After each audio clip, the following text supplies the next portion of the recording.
সরকার বিরোধী আন্দোলন জোরদার করতে গুলশানে দলের চেয়ারপারসনের কার্যালয়ে বাংলাদেশ পিপলস পার্টি ও গণতন্ত্র মঞ্চের সাথে বৈঠক করে বিএনপি।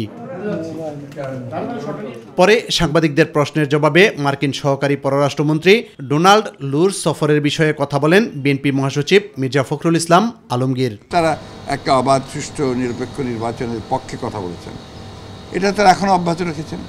তাদের যে হিউম্যান রাইটস রিপোর্ট যেটা বেরিয়েছে আপনার, এই রিপোর্টে তো বাংলাদেশে আপনারা যা বলেন না, তার অনেক বেশি তারা এই রিপোর্টগুলোতে বলেছেন, এবং এখানে প্রমাণিত হয় যে তারা এতটুকু খুশি না এই বাংলাদেশের বর্তমান অবস্থার প্রেক্ষিতে। তারা আজকে বাংলাদেশের যে অবস্থাটা, সেই অবস্থার প্রেক্ষিতে তারা তাদের দেশের প্রয়োজনে যেটা উপকারী মনে করছেন সেটা করছেন, কিন্তু তা কিন্তু বাংলাদেশের জনগণের বিরুদ্ধে গিয়ে করছেন না। রাষ্ট্রযন্ত্র ব্যবহার করে সরকার দেশে একদলীয় শাসন কায়েম করতে চায় উল্লেখ করে তিনি বলেন, জনগণের অধিকার আদায়ে আন্দোলন আরও জোরদার করা হবে। একটা ত্রাসের একটা আবহাওয়া সৃষ্টি করেছে, সেটা দিয়ে তারা ক্ষমতার টিকে থাকতে চায়।